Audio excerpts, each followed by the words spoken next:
Open Your Eyes is brought to you by the Belize Bank. Our country, your bank.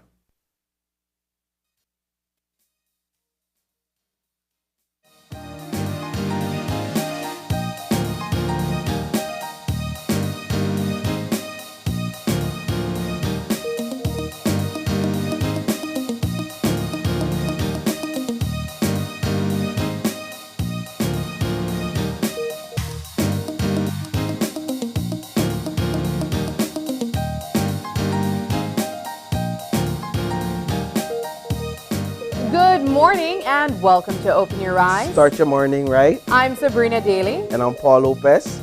And it's Friday. Junior. Paul, You how you mess up almost your own? confused me, Sabrina. How you mess up your own saying, Paul? It is Friday, Junior. And you know what that means? That means we're one day closer to Friday. Yeah. But we're not going to look at that. We're going to look at the fact that we are here on a Thursday morning, bright, beautiful Thursday morning. What was the drive like for you coming up this side this morning? Paul, I was late. And, You were? I was fortunate to have my cousin drive me this morning while I tried to get ready in the passenger seat. So I didn't spend much time looking out and appreciating the day. I was just watching the time like, hey, Kathy, we're getting closer to 6 o'clock. Let's get it, let's punch it. But for the most part, it feels like it's a pretty calm day. I just needed to get to work on time. But yeah, how was your morning? Well, I appreciate this moment right here, Sab. I appreciate the fact that we're able to get up this morning, that we're able to get dressed, we're able to come on set, we're able to have some coffee, well, at least for myself. And to have bright smiles right now, even if sometimes behind those smiles are like, but at least you could show the smile. At 6:30 in the morning, right? At least you could show the smile on television, and you could be here, and you could appreciate. We could appreciate the presence of each other and the conversations that we're about to have. And this is what it's all about, right? Some people may just be opening their eyes at this moment and looking around. And I'd like to tell people, look around a bit, appreciate some of the things you have in your home right now, if that's where you are. Appreciate the fact that you may have a family around you. Appreciate the fact that there may be breakfast in the fridge for you to wake up to and to go and prepare breakfast, or that you may have your kids to feed and take care as much as they're troublemakers. Or your jobs, if you're on your jobs right now. If you're on your jobs right now, if you're in your vehicle on your way to work, that even though the gas might they move the E or leave it, that there's still gas in your vehicle, Or we have a car to drive. Or you have a car to drive. So wherever you are in this moment, whatever you're doing, good morning. Yeah, good morning. Yeah, so Sab, we want to jump right into what's buzzing for this morning. All the positivity aside for a bit, there was some very sad news for many coming out of last night's newscast, and that has to do with a situation over there at the Carl Hushner Memorial Hospital. And I'll just start by saying how this story even evolved into what it became yesterday. We got a call sometime after lunchtime. We got a call from someone saying that there's a situation at KHMH, and this is a family member of those whom the story focused on, saying that we have a situation at KHMH and we'd like for you guys to come out and give us a platform to speak and to share our concerns and the challenges that we're facing. So we went over there and we spent a few hours basically listening and trying to get a sense of what was happening with this family, what they were dealing with. So this happens a lot when you're in this field.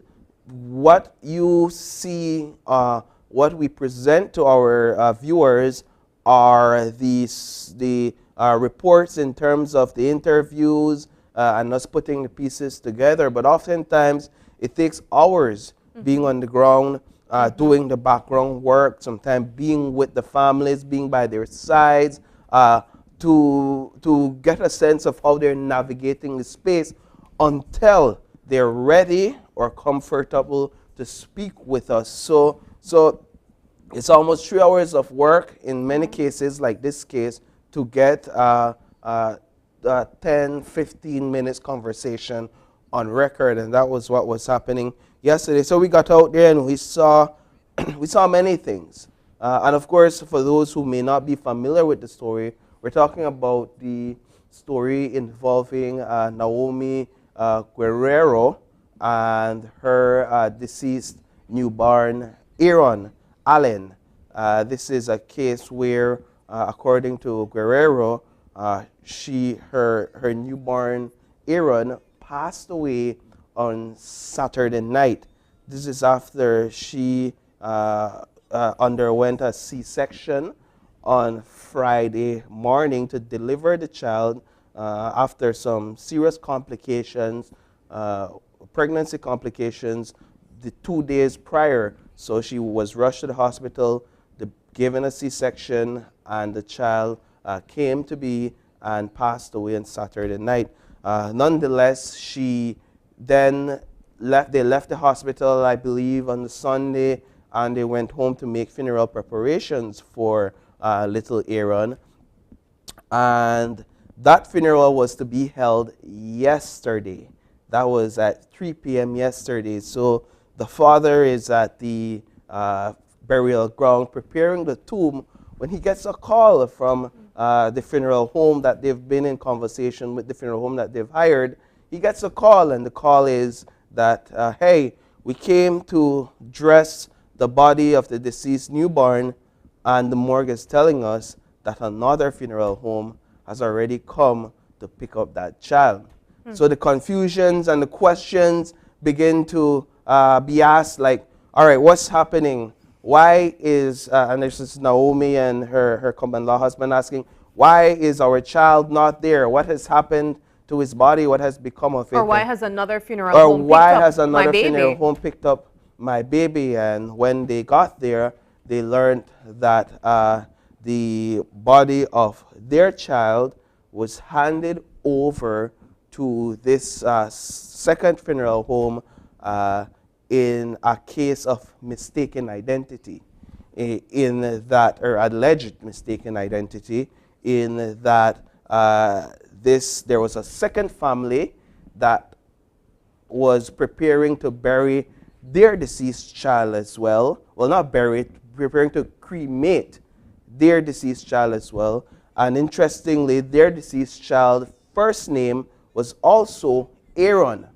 So that family then hired another funeral home to go and pick up their child, and some mistake or slip up happened there at the morgue, where the morgue gave that family Naomi's child instead of their own child. And that family, that second family, under the impression that it was their child, proceeded with the funeral home proceeded with the cremation process.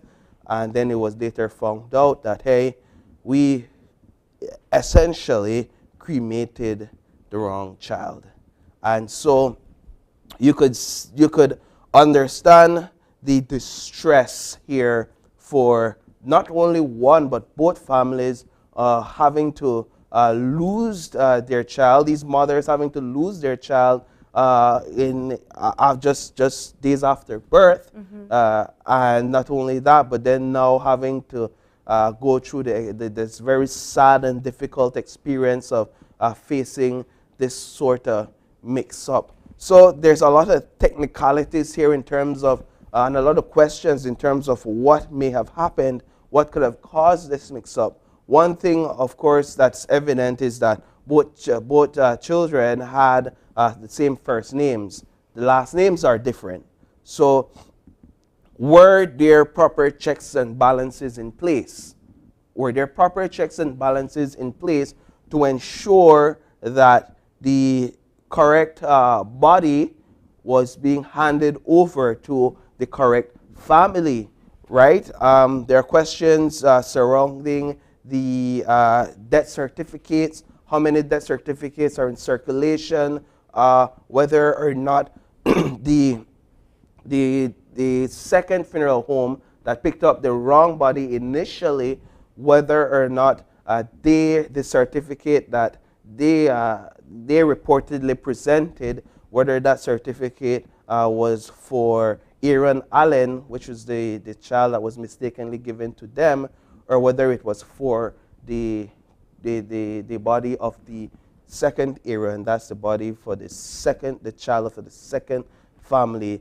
So there's a lot to be answered here. Yesterday we just basically ran the story to highlight the sentiments of the family, the mother in specific particular, that one of the families then, that one that was preparing to bury their child at 3 p.m., not the one that wanted to or intended to cremate their child, but the one that was preparing to bury their child. We basically spoke to them to get a sense of what was happening, what took place, and their intent, of course, is to bring a lawsuit against the hospital. We reached out to the CEO at the hospital, Chandra Cancino, who informed us that the hospital has become aware, at least management has become aware of the situation. They're deeply concerned and that they're taking this matter very seriously. So this today will pursue to get an update from the hospital in terms of what it is that that investigation may have revealed, and we'll also have to see where we can get a response from higher-ups as well. The family has indicated that they intend to pursue a lawsuit against the hospital as well. So I don't know if you have any thoughts on this one, but I mean... Paul, watching that story, and aside from just reading it, just watching that story was really, really heartbreaking. My heart goes out to this mother, also for the other family as well, to be tied up in that type of story. It's nowhere where you would want to be. This is a time where both families were grieving the loss of their children, of their babies. And I mean, the first thing that crossed my mind was, I understand the frustration from Noemi, because her baby, she had all intentions to bury her baby. Yeah. And there's not a lot of people that is completely open to the process of cremation. That's right. As you mentioned before, that is still somewhat taboo for some people. But I can only imagine it feels like she's losing her baby a second time. Right. Because, you know, the burial process, it's a form of closure for people as well. Yeah. And not having that opportunity to do that. I believe you mentioned that the family that mistakenly buried Noemi's baby, cremated Noemi's baby, they have offered to give her the ashes. Well, it's more so the funeral home that underwent the process. When they found out about the error, my understanding is, based on the information I was receiving on the ground, is that they immediately took action to secure those ashes, so as to whatever degree not cause any further damage to the family. Yeah, not any further distress at that. Distress, as well. That's it. Because I cannot imagine what that feeling must be. As I mentioned, it's like you're losing your baby a second time. Right. She already had to face the reality that her, the childbirth process did not go as successful as she'd hoped. And, the family was preparing to bury their baby. And they weren't able to, one, bury their baby, and two, it's almost like they were robbed of that grieving process that would naturally follow. So my heart really goes out to them, and I really hope that they would be able to get further answers from this investigation. And I really and truly hope that nothing like this would happen again. I don't want to say, I dislike the fact that, it's unsettling, the fact that once again we're hearing of these sort of stories, albeit all the facts are not on the table, clearly set out yet, but hints of these types of stories even coming out of the KHMH. It once again paints our one of our major hospitals in the country black, in the eyes of the people. We can't get around that.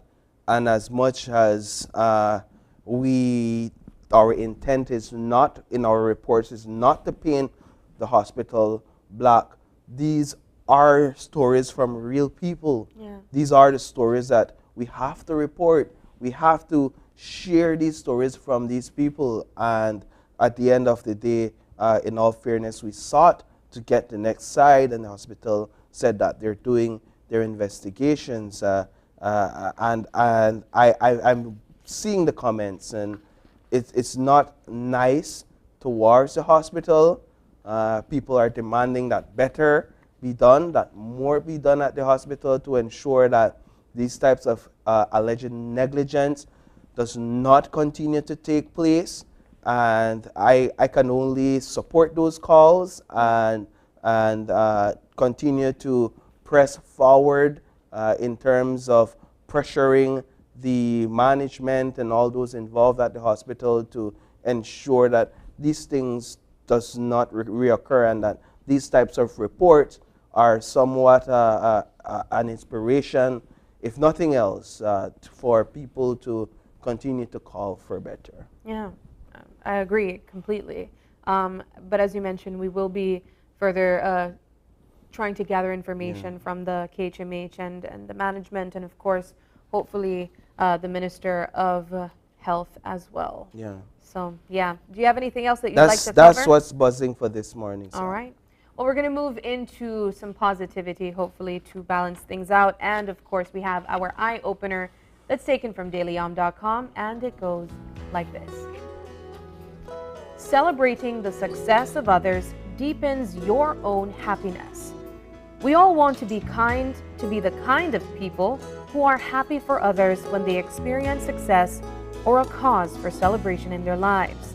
But it isn't always easy. Sometimes, powerful, dark feelings come when decorum dictates we should be feeling the opposite. Instead of reaching out and celebrating our loved ones, we feel the rising up of our own pain. The important thing is not to brush it under the rug, but to take it seriously and look at it. Suppressing it will only make it worse. At the same time, we need to be sure to find a way to congratulate our friends and celebrate their success as if they were our own. The struggle with being happy for others presents itself early in life. If a child wants a toy and another child has it, the child will try to get it or will break down in tears. Those primal feelings are still present in most of us, and we have to acknowledge them when they arise. It can be a difficult balance when we find ourselves suspended between wanting something and throwing a party for our friend who got it.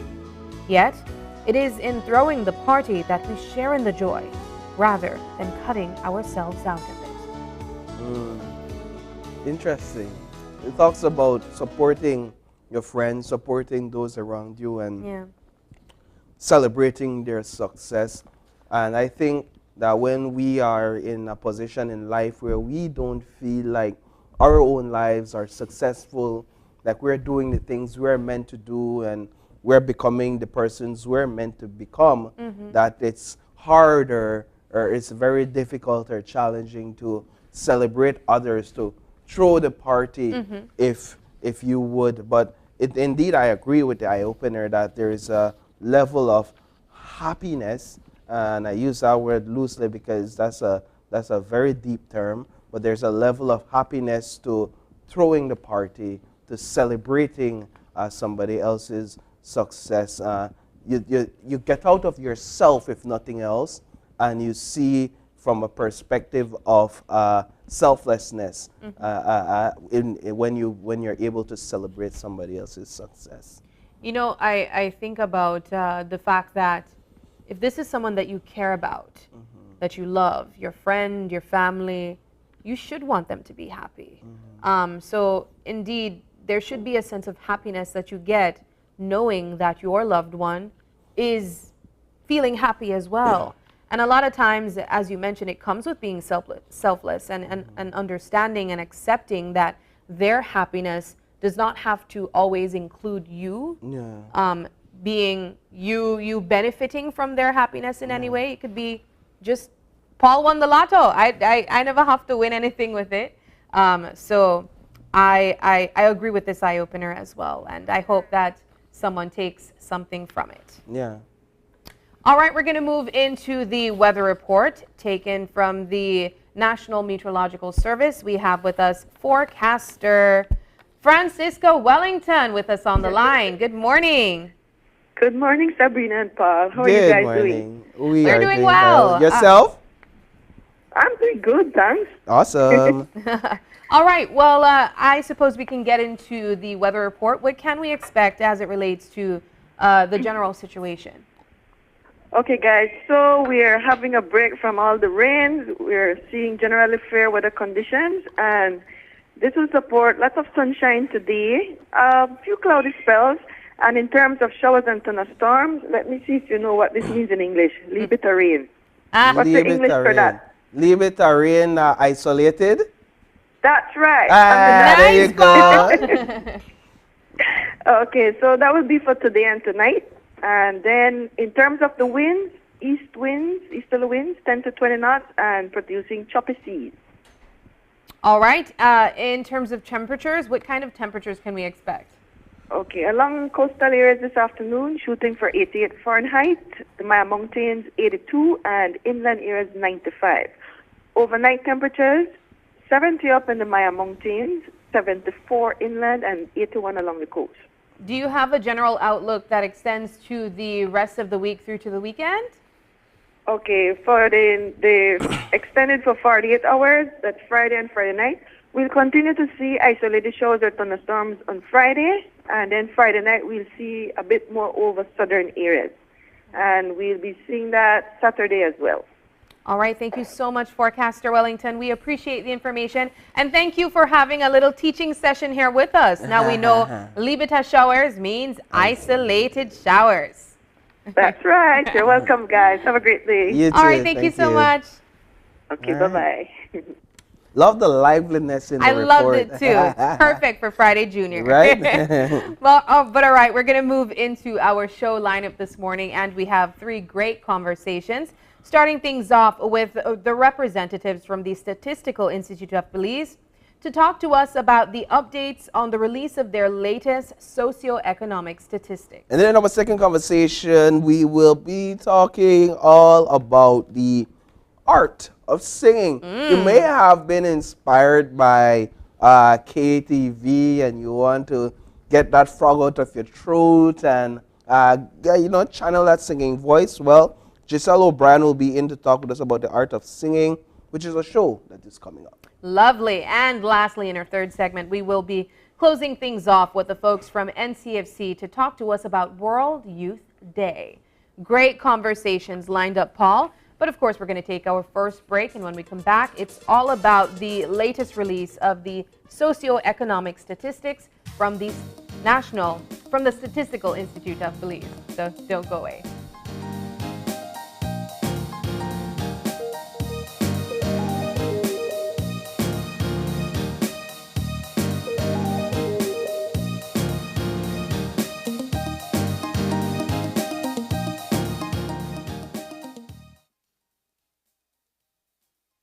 Your life just got a lot less complicated with Belize Bank Contactless MasterCard Debit Card. Introducing our Standard Debit and MasterCard Platinum Debit Cards. Now you can make purchases anywhere MasterCard is accepted with one tap, pay and go. Your contactless card never has to leave your hands, especially in these times. And your card is embedded with multiple layers of security. Platinum card holders get to enjoy extra benefits like price protection, purchase protection, trip inconvenience, and luggage protection, just to name a few. Start enjoying a cashless lifestyle today with the Belize Bank.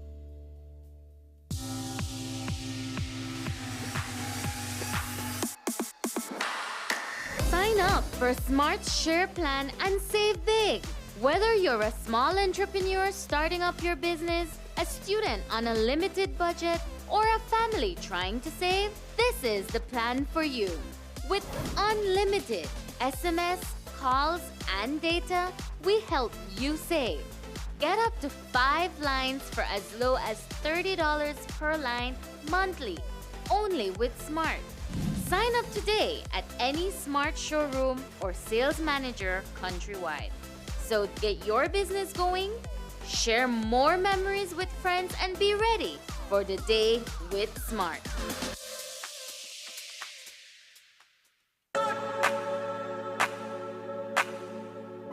Welcome to Caribbean Sprinter. We're honored to be your water transportation choice in Belize. Caribbean Sprinter is the fastest, most reliable water transport in the country. Our ferries are equipped with everything you'll need for your island hopping adventures, local transport, and vacation needs. We're proud to have the most advanced ticketing and reservation system in the country. We offer multiple sailings daily between Belize City, Cape Cocker, and San Pedro. Our checked luggage tracking system allows you to rest at ease and enjoy the beautiful views during your journey. We take pride in maintaining and servicing our vessels to make sure we're always on time and ready for your next trip. Once again, thank you for choosing Caribbean Sprinter and welcome aboard. We look forward to your next voyage with us.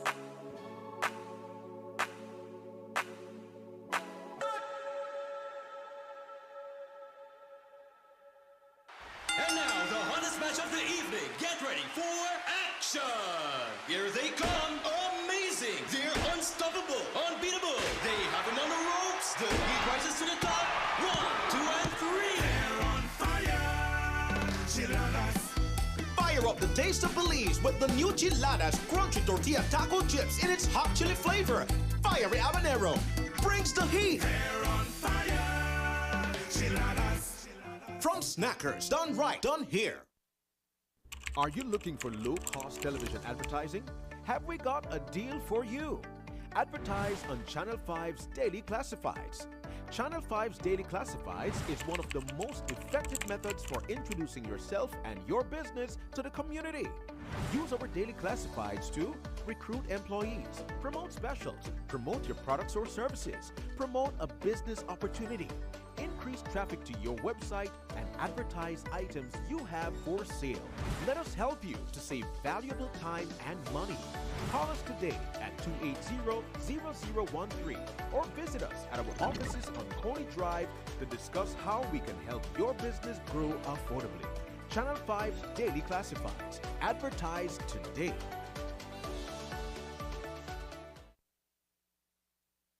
Do you have information about a crime or a fugitive in our community? You can submit a tip anonymously with your smartphone. Using this program in safeguarding our community also protects your identity, keeping you out of the court system, and could earn you a cash reward. Here is how it works. Download the free P3 Tips app from the Apple Store or Android Market. P3 is the provider of our secure anonymous tip collecting software. Open the app and create a PIN, but be sure to remember that number, then select your location. Next, select the type of crime. When submitting a tip, be as specific as possible. If you have a picture, video, or audio that will help officers, you can upload them from your phone. Information leading to an arrest can earn you a cash reward of up to $1,000. Once your tip is submitted, you'll be given a tip ID and password. Check back if your tip leads to an arrest. You'll be told how much you were rewarded and how to anonymously collect your cash.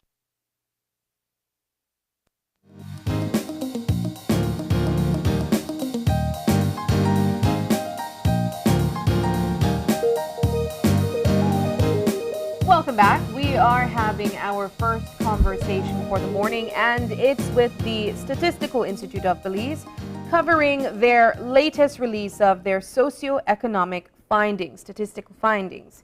We're joined by Diana Castillo-Trejo, the Director General of the Statistical Institute of Belize, as well as Wendy Benavides, the statistician to Census Surveys and Administrative Statistics. Good morning, ladies. Good morning. Good morning to both of you.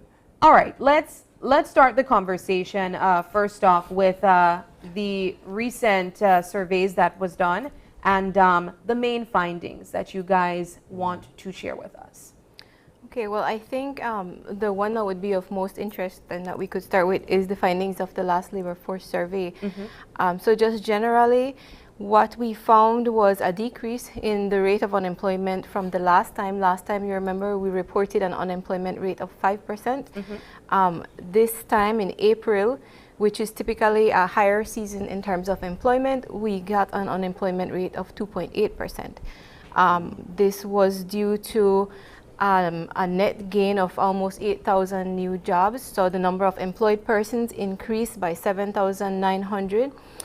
We also saw a small number of males exiting the labor force. That also tends to affect the overall unemployment rate when persons leave the labor force.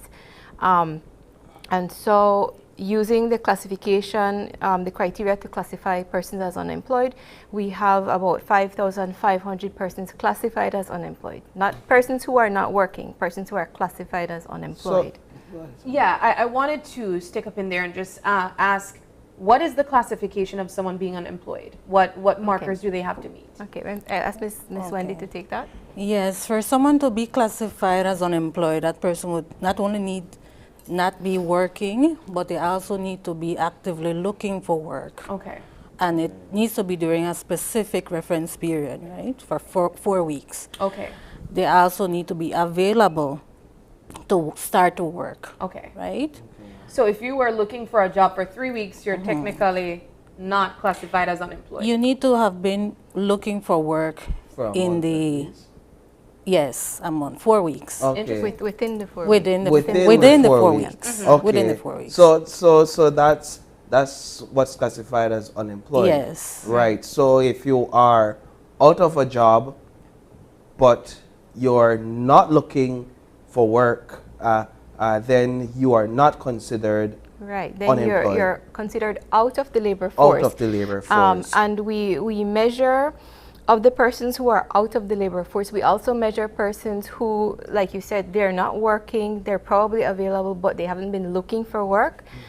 Those persons are a part of what we call the potential labor force. They could very easily join the labor force if they start looking for work. We estimated that at just over 10,000 persons. Okay. So what are these persons doing? Well, these persons, they are either, most of them are women who are available to work, but then they have other things to take care of at home, like taking care of their children, right? Yeah, and so right. But they are not necessarily looking for a full-time job. They might be looking for something on the weekend or after hours. So let's talk a bit about the unemployment rate and how that has fallen from 5% in October of 2022 to 2.8% just 8 months later, thereabout. That's almost a 50% decrease from October. How did we get there? I understand that you're saying that approximately 8,000 new jobs were created. Is there data to show where, what sectors those jobs were created in? Yes, we saw some increases in the wholesale and retail trade and repairs industry. We also saw some growth in the community and social activities where you find babysitting activities, people who are households who hire private services like cooks or babysitting services or domestic cleaners or domestic personnel. There was also an increase in agriculture sector as well. Okay. In terms of the participation of females in the labor force, what can you tell us about what's happening there? Women are still relatively underrepresented in the labor force. So women make up about 40% of the labor force, men make up about 60% of the labor force. And as Wendy said, the most common reason for women not being a part of the labor force is that they are otherwise occupied with household or domestic duties. Children. So what type of jobs are we seeing majority women employed in? Or is it spread across? We mostly see them employed in services and sales, cooks, waitresses, or also in the professional field, where we have teachers, mostly teachers in that category. You guys also covered an update on child labor.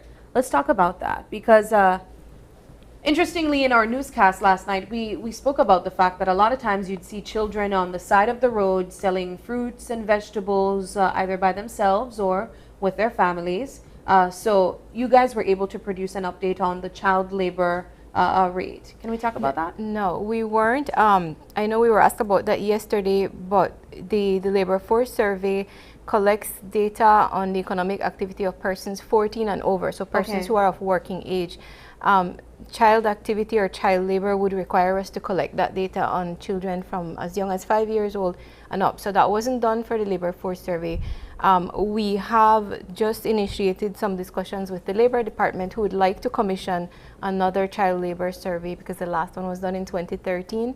And so we are looking at the options for getting one done next year. So we could either perhaps attach child labor to the next labor force survey in April of next year, or we are about to finalize the content of what will go into our mixed survey, the multiple indicator cluster survey that we'll be doing along with UNICEF.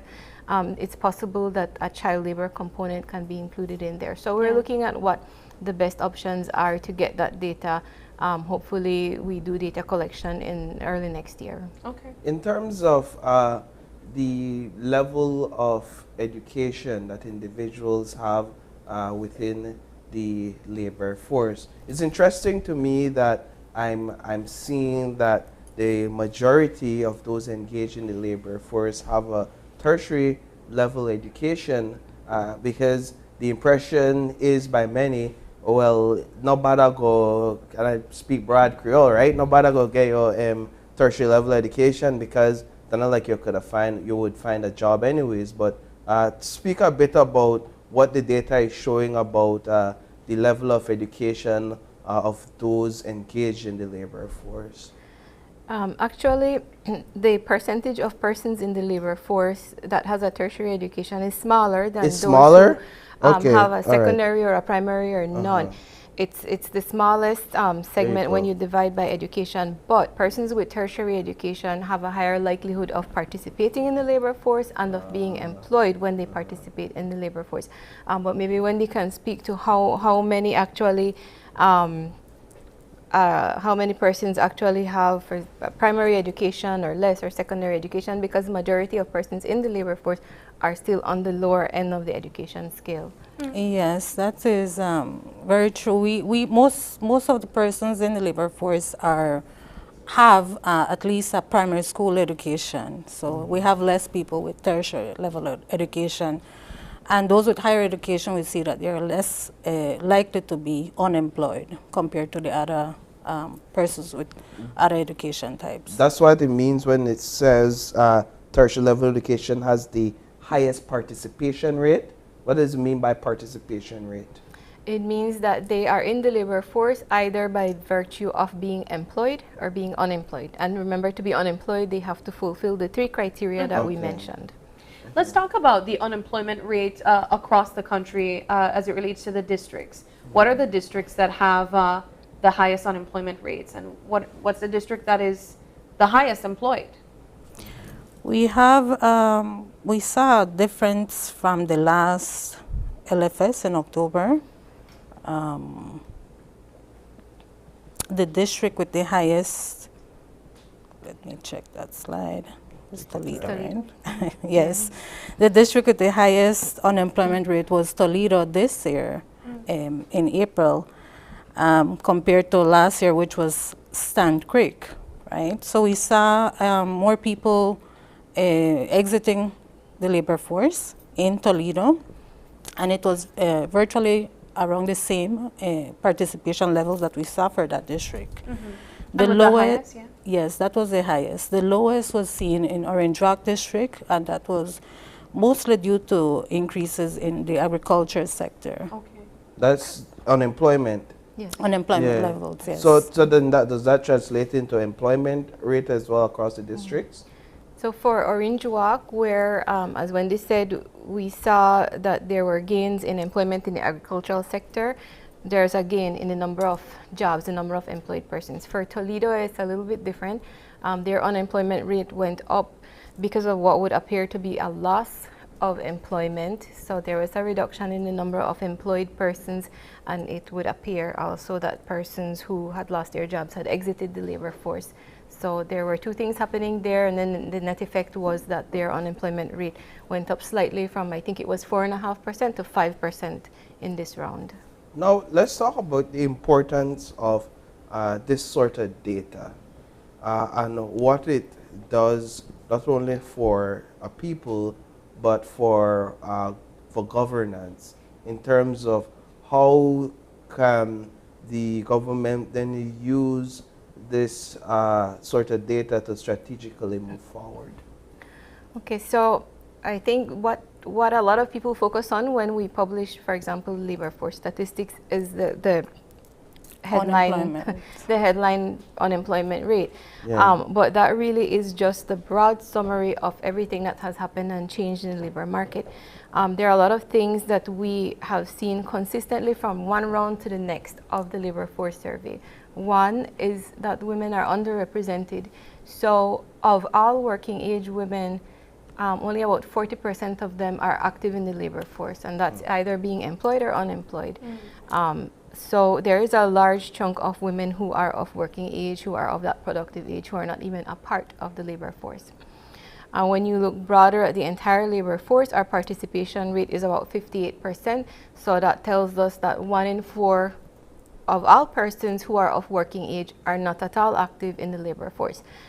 For some, that's not necessarily a bad thing, because among males, the most common reason for not participating is that they're going to school or they're doing training.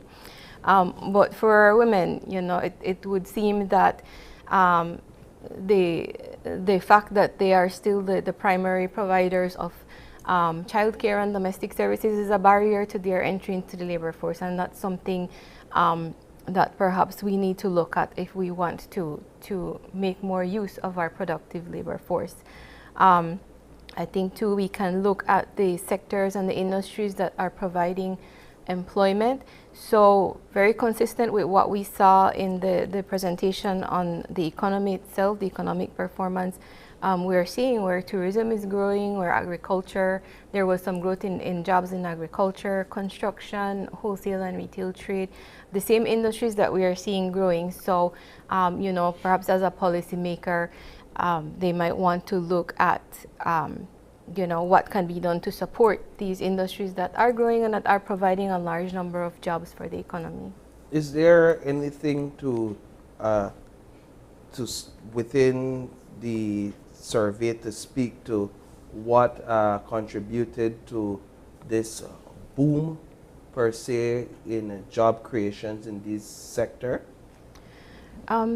It was consistent with the growth in terms of output and production that we're seeing from these sectors. So where we're seeing tourism continues to recover, we have more tourist visitors coming to the country every year. That industry continues to employ more and more persons. Construction was an industry where we saw a lot of activity and growth happening in the last quarter. And down south in Stan Creek, that was where we saw a lot of the gains in jobs in the construction sector. So it tends to follow the industries that are growing, especially the ones that are labor intensive will tend to hire more and more people as they grow. The question I always ask when we have this conversation about labor forces, how does the Belizean people justify in their minds a 2.8% unemployment rate, given the realities that some may be seeing around them? I mean, we went from a very controversial 5% to now saying that we're almost at 2%, and who knows, next time we might come and say there's no unemployment, that everybody that's supposed to be working is working. How do we feed that to Belizeans in a way that we would understand what's happening here? I think it's important to step back and look at the big picture, because like I said, when you look at participation, only 58% of persons who are of working age actually participate in one way or another in the labor force. So we have almost as many people of working age who are in the labor force as who are out. Those who are out are the ones that you see who are not working any at all, but perhaps they're not looking for work, and that's why they're not a part of the unemployed, and so they're not a part of the labor force.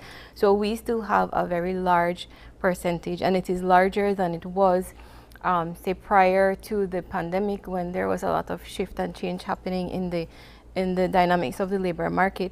Our participation rate was above 60%, you know, so participation is definitely down, and there are a lot of people who are not at all working, not at all active in the labor force. And so it is true that people will see a lot of people around them who are without jobs. You know, the distinction is in the criteria, whether or not they are looking and they're actually available. There are, for some people, especially for women, these barriers, like having to be responsible for domestic duties and children in the home. And there are others who might just be discouraged because they feel like there are no jobs that they might qualify for. They have been looking and they haven't found anything. You know, things like that. So there are a large number of people who are not working, and you know, for the purposes of the labor force statistics, there is a certain way that you have to classify persons depending on whether or not they meet this criteria. It doesn't mean that there's not a lot of persons not working still. That 42%, they're captured in the potential labor force? A part of them is the potential labor force. So the potential labor force would be if they meet two of the criteria. Obviously, they're not working, so either they are available but they haven't been looking, or they have been looking but they're not available. Almost all of them, like 98% of the ones who fit into the potential labor force is because they have stopped looking or they're not looking. And that's at 42%? It's 10,000 out of that 42%. 10,000 out of that 42%, and the others are captured they're just, you know, they're just outside of the labor force. They're just so outside. they don't meet either of the two criteria of either being available or looking. Okay. So you have students, you have persons who are retired, you know, you have persons who would report that they are just not available and not looking for work, perhaps due to their domestic duties or other responsibilities. All of those persons are captured in the remainder of the 42%. And that 42%, I'm just going to get it correct, they're not considered in the actual labor force. No, they're outside of the labor force. They're outside of the labor force. Is there anything to anything being suggested to capture more data on that 42% in terms of perhaps qualifications, the type of qualifications they have, some of their perhaps endeavors that they've underwent to look for jobs? I don't know, to get more of an idea of what's happening with that group, so that you could have more informed decision making and actions towards that 42%? Yes, so we collect the same data that we collect on persons who are in the labor force. We collect for all of the other respondents. And yes, we have recognized that given how many people just don't participate in the labor force, that there is a need to do much more analysis on persons outside of the labor force.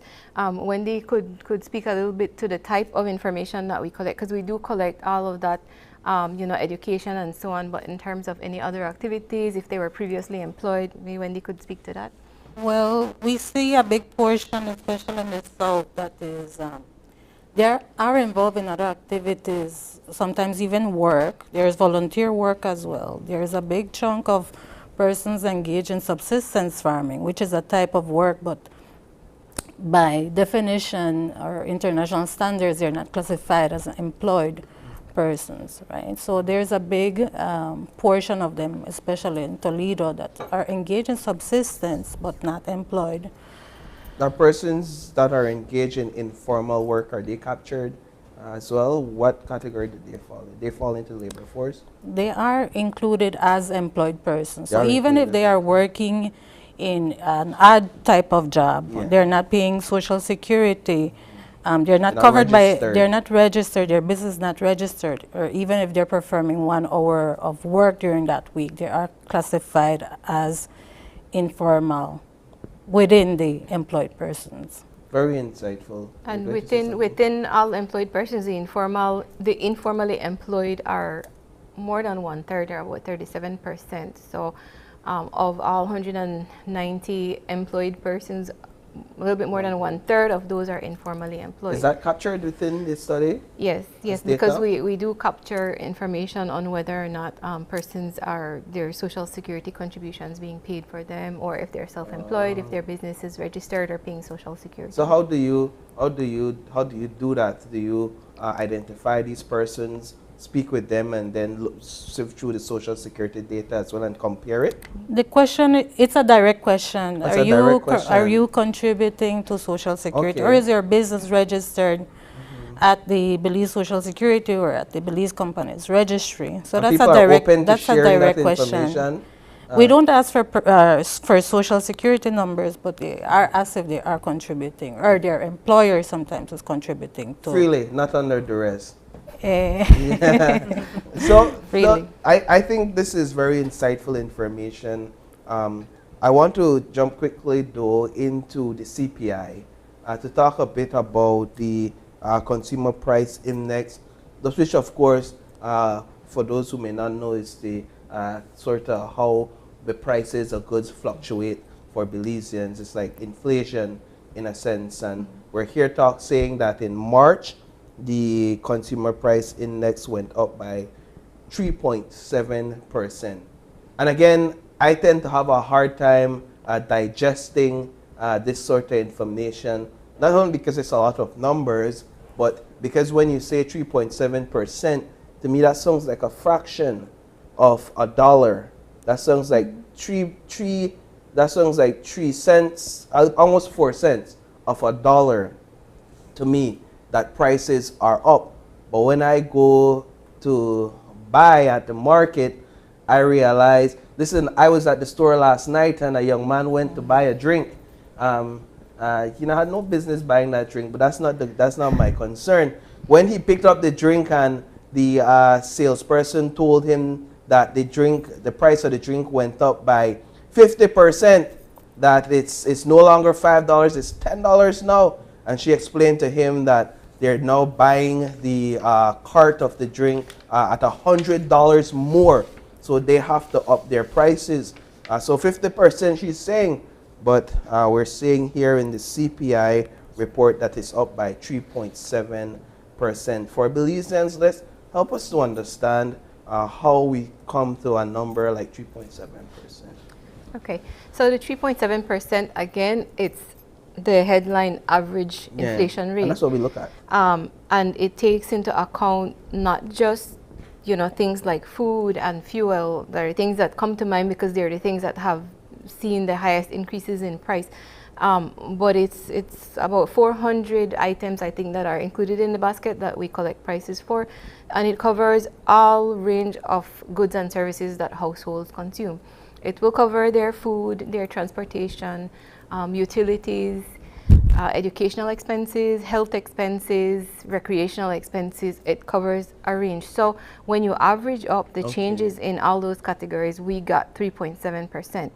Now, food is where we have seen persistent inflation over the past more than a year, I think. Food alone, between last year and this year, had an inflation rate of about 13%.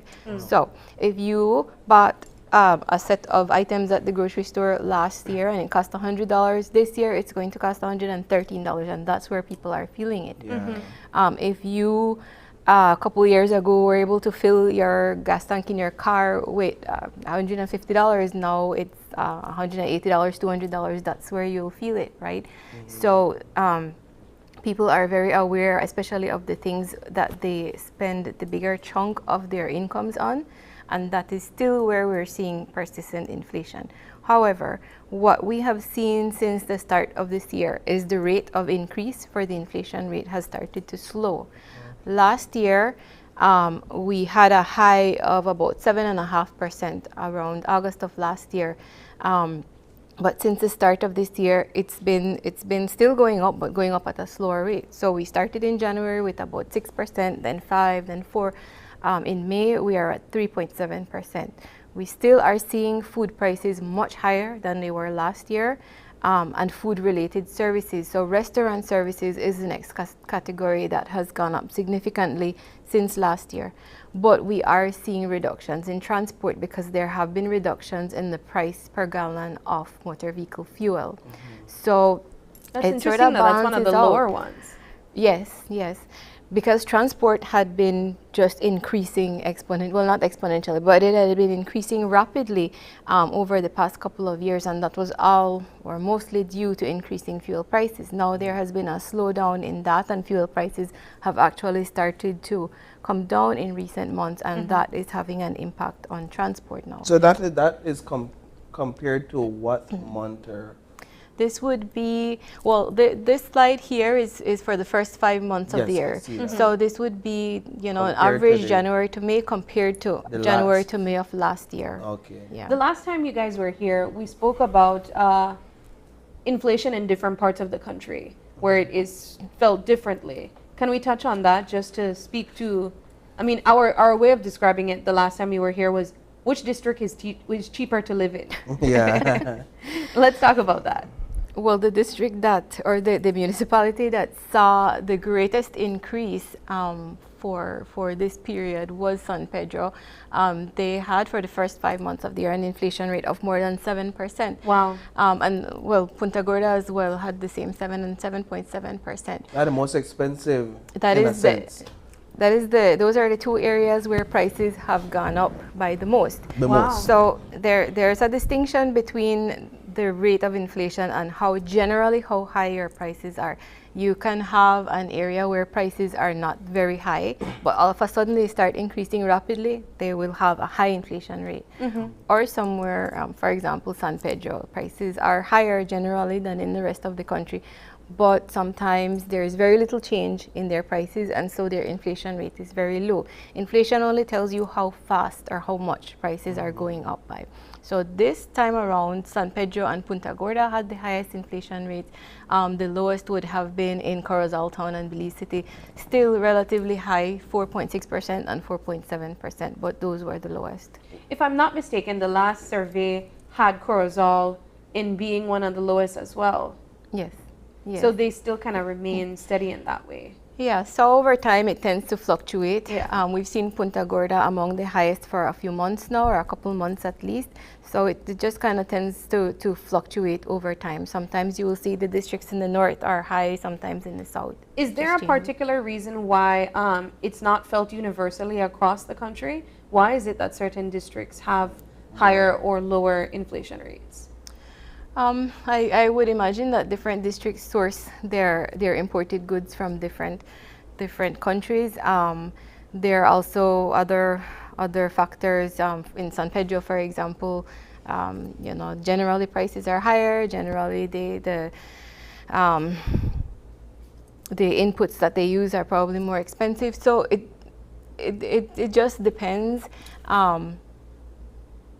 You know, it varies. And I think that there's any one thing that makes one area more expensive than another, because we have seen all of these areas go up to the highest inflation rate at some point or another, and all of them be the ones with the lowest at some point or another. I find it interesting that Punta Gorda recorded the highest inflation rate, and almost in the same vein, the level of unemployment also increased there. So that says something about the state of their economy, and in a sense of what the people may be going through, and that there needs to be a level of focus there in Punta Gorda. When it comes to the CPI, how do you guys maintain the integrity of the data you're collecting to ensure that these stores, particularly where food and beverages are concerned, that these businesses are actually giving you the right data, that they're not trying to tell you one thing and then when you leave, it's a completely different experience that the Belizeans the general beliefs and people outside of your department has when they enter the store? Well, first thing is that we collect the prices. We collect prices on the exact same goods. So if we're collecting prices on a box of cereal that is this number of grams and this brand and everything, we're collecting the price in the exact same store of the exact same item every single time. So we're measuring how prices change for that exact item within the same setting of that same store. So that is very important to the integrity of the information that we collect. Second is our price collectors will, as much as possible, collect information or prices that are displayed on the product. So if they go into the grocery store, most stores will have the prices marked on the products, and that's the price that they collect. For most outlets that are included in the CPI, it's so many items.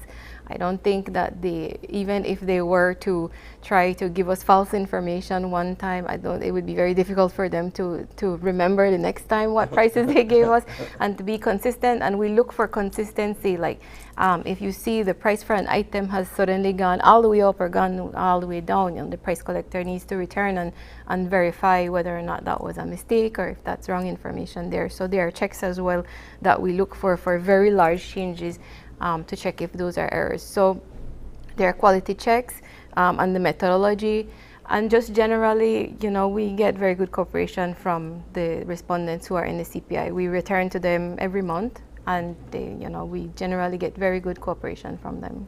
Finally, for me, before we wrap up, you said that you're noticing a sort of stagnation in the inflation rate or the increase in prices. Does that offer some sort of predictability for where we're headed moving forward?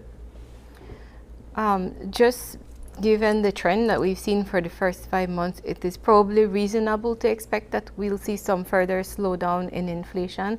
I can't say that we will return to, a few years ago when inflation was less than 1%. There was a lot of price stability, especially because food prices are still very high, and that is the biggest contributor to inflation. But at the very least, we're seeing improvements. We're seeing, some relief in terms of some prices, fuel prices, for example. Butane prices have gone down. And these are inputs into other goods and services, and so probably over time it might trickle down, and we start to see that in other areas prices start to slowly creep back down. It's very difficult once prices are raised for them to be lowered back down. Indeed. We generally will just have to adjust to the level of prices, but at least we can see some slowdown, or we probably will continue seeing some slowdown in how fast it continues to increase. Well, ladies, do you have any last words as we wrap things up? I would just want to thank, since we're publishing our labor force results, thank our respondents for the labor force survey. Our respondents have been very patient with us. We were out most of last year in the census, and we returned, right after that in October and again in April for the labor force survey. And our respondents have been very cooperative and supportive, so thanks to the respondents. And just to let you know that we are winding down in the data processing for our census data, and about mid-October we will be releasing our preliminary findings from the census. All right, excellent. Thank you guys so much for joining us. We appreciate the information, and we look forward to further conversations about the census. Thank you. Thank you very much. Thank you. We're going to take a break, and when we come back, we'll be joined by Giselle O'Brien to talk to us about the Art of Singing show. So don't go away.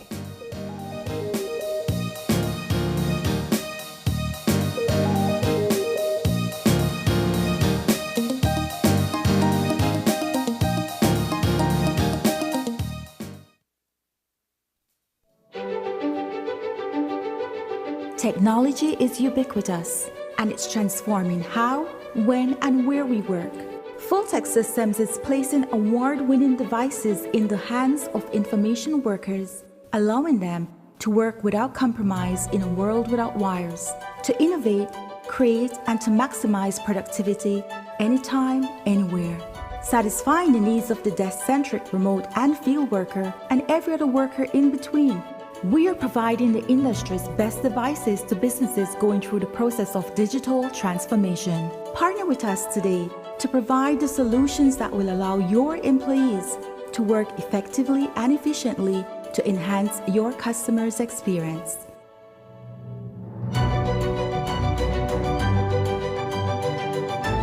Fulltech Systems, your technology center, where you'll come for the price, but stay for the service.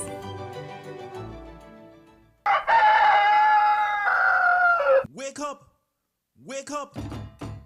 Now which cheese you think you may eat all the while? Gaio cheese with the blue rooster on the label is the traditional and the real deal. The original Dutch, redback or hard cheese in a Belize. Be aware! Check your label and make sure it is in English and for the Belize market. Gaio cheese with the blue rooster. The real deal. Santiago Castillo Limited, supporting and building our Belizean community for 95 years and counting. Gaia Edam Dutch cheese, aged and tropicalized, the best formula for the Belize market, exclusively distributed by Santiago Castillo Limited. It's almost lunchtime and Alice is getting hungry and forgot to bring cash. She remembers that eCash now has a geolocation feature in which she can easily view the eCash merchants near her, especially restaurants. Her co-workers also ask her to order food for them. Chicken chow mein, please, and a Coke. The merchant sends her the payment link. She taps confirm, and within a few minutes, her food is delivered. Alice then views her transaction history and taps on the transaction recently made. Then taps the split the bill button where she selects the unevenly option and moves the bar to the desired amount per person. The request is then sent to her friends. Her colleagues accept the request and are ready to enjoy their meals. Geolocation and splitting the bill via eCash make Alice's life a whole lot easier.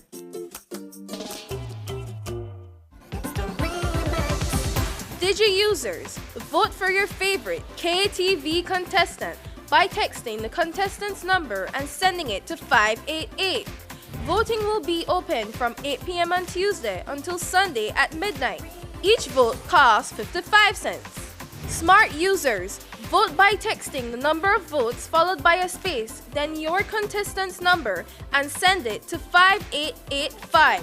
Each vote costs 50 cents. Here are this week's contestants. In our weakness you find us, falling before your throne. Oh, you live to die, rejected and alone, like a rose. What could separate us now?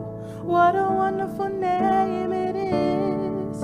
What a wonderful name. They go down, down, down in history as another but faithful member of the family. And I am chosen, not forsaken. I am who you say I am. You are for me, not here I am to bow down. Here I am to say that you're my God.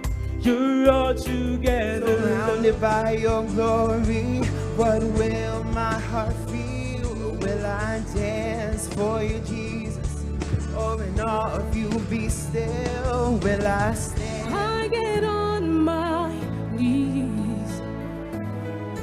There I am before the love that changes me.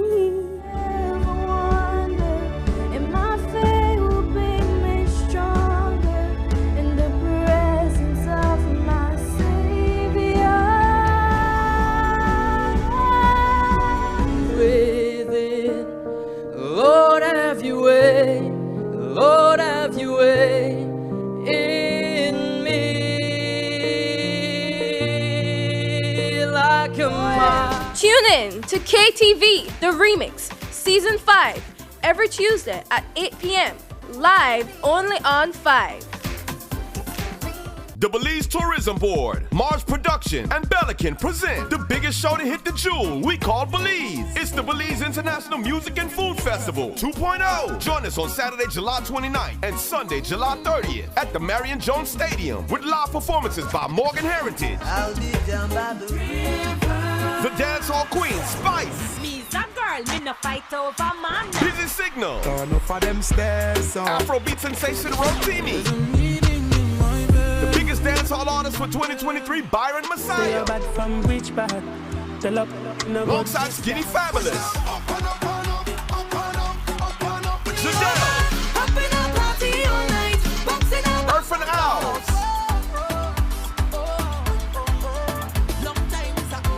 Mr. Warming Up Adam O, and Lyrical.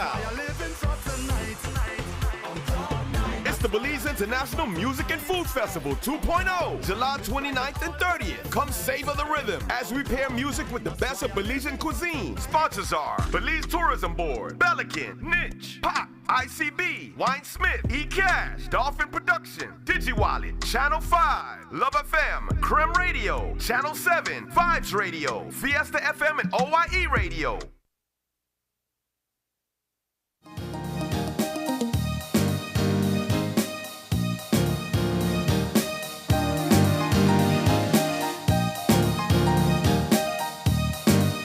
All right, and we are back with our second conversation for this morning, and our guests in this conversation, in this segment, they're going to be joining us via Zoom, and we have none other than Giselle O'Brien, the director and music teacher at Politics School of Music, Yumi Sakai Gild, who is the accompanist Politics School of Music, and I hope I got her middle name correct. She'll correct me. And none other than Natalia Dopwell Gomez, who's a voice teacher and opera singer at Politics School of Music. Good morning, ladies. Good morning, ladies.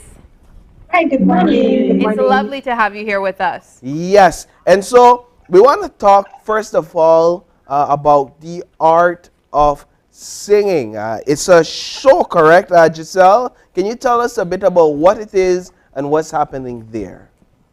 Okay, well, I just want to start off by just making one correction. So I'm the director of O'Brien's Music Studio, which is part of Politics School of Music. Our director is Ms. Stephanie Coye. Okay. And Natalia is an opera singer and teacher at UTT and UWI in Trinidad and Tobago. Oh. And then for our Arts of Singing Festival, Yumi is our accompanist, and she's a teacher at Belize. I'm a teacher at St. John Vianney and Martin de Forest, also having piano classes at my own. Yeah. All right, ladies. So we're from different schools. I see that. And now. some impressive resumes at that. I know, right? We're in the presence of superstars. Of greatness. Well, I guess we can start as Paul said. Singing, yeah? Our Art of Singing Festival is, it is actually a 2-week event where we did workshops and voice classes for singers in Belize City. And then we tried to bring that out to the districts this week in Belmopan. We're in Cayo today, and in Curacao on Saturday. We did have some masterclasses planned for Orange Walk and Dangriga, but unfortunately we didn't get a lot of people registering in those areas. But we still visited and said hi. Mm-hmm. And our Voice Festival culminates with a concert tomorrow night at the Bliss Institute, where Natalia will be singing some fantastic pieces in opera, some Broadway pieces, and some folk songs. So at this moment, you guys, I would imagine you guys are in San Ignacio or up west. Am I correct? Yeah. All right, because that's according to your schedule. Let's talk a bit about the last few days. I'll bring Ms. Gomez into the conversation to talk about the last few days and what the experience has been like with those students that you've engaged, and what are some of the lessons that are being taught? It's been actually quite interesting getting to know a lot of the different skill levels and interest levels of the students at the various places. Now, because we're focusing just on singing as a skill and the body as an instrument, it applies to actually all genres. So you can be more or less efficient with how you sing, regardless of whether you're singing opera or you're singing reggaeton or you're singing calypso or soca or gospel, right? So sometimes we just do things with our bodies that make singing harder. Yeah. And sometimes we just need a little bit of guidance as to what we're doing wrong, because we don't necessarily understand how the instrument works. And so that mostly has been the focus of the masterclasses I've been doing, is just showing people how their voices actually function, dispelling some myths about the voice, and then applying it to the songs that the singers want to sing. So we've not been assigning songs or insisting that people sing any particular genre. We just let people sing whatever it is they want to sing. Really? And we've heard some really fantastic voices. Okay. In Belmapon on Tuesday, we heard some very exciting young voices, some young girls who were, just instinctively really emotionally connecting to the music and using their instruments with a lot of really good instincts and just little guidance, just allowing them to use their voices more consistently, which if your voice is more consistent, then you're less worried when you're about to sing in front of people, because you can expect what's going to happen. So you're not worried if your voices will just unexpectedly crack for some reason. And I think that at the end of the day, that was something that kept coming up at the masterclasses, was just how nervous the singers are when they're getting in front of an audience and not knowing what to do to be consistent and what to do to at least understand what's about to come out of their mouths. And so that's been really a fun experience. Natalia, what I caught there was where you mentioned that these persons have the option of choosing their own songs. And what I thought of was, for instance, our singing show that we have, KTV The Remix, where sometimes some of the commentary that would come from the judges is their song choice. So you're saying that they can choose whatever song they'd like to sing. Isn't that a little bit risky? Because aren't there cases where sometimes a song don't necessarily match the type of singing voice that you have? Or is that a myth? Well, here's the thing. We can, there's different songs that we love, and they don't necessarily match our instrument. So that's where we actually spend some time talking about what kind of instrument people actually would have, what they can expect to find, so each voice has different registers. So we've all got a chest register, a middle register, and a head register. And where the breaks occur between those registers is usually where people think my voice stops working, and I'm uncomfortable with this, and I don't know how to work this new register, and they just think, well, I can't sing anymore. And a lot of times when people are choosing songs, they typically instinctively get scared at those vocal breaks. And so teaching people what to do when a song goes a little bit higher or a little bit lower than what they want to sing is really important. And then, so when I have more time with a student, we're going to investigate how far the head register goes, how far does the chest register go, and teach them how to get those registers to move further. But this was a masterclass, so it's a shorter term time, and so even with KTV, we got a chance to meet with them. I got a chance to meet with them before, actually. When was it? Like when I had first come to be. Yeah. And we had some interesting conversations about song choices then too.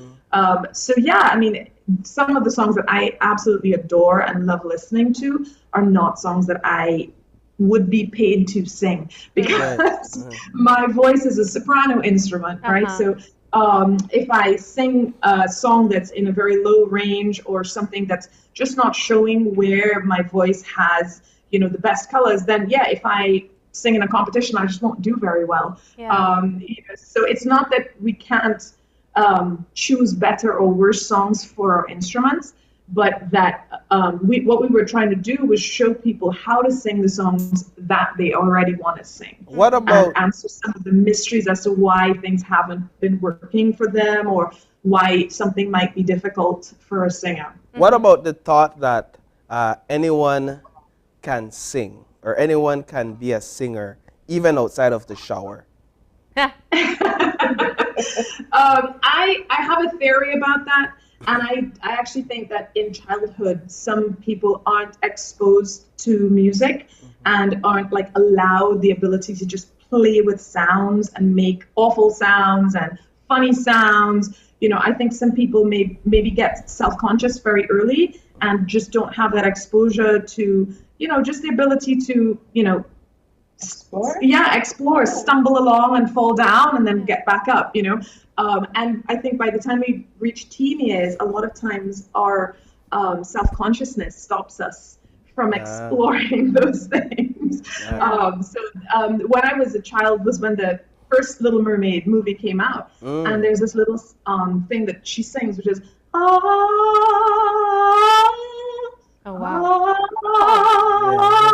and then it goes up.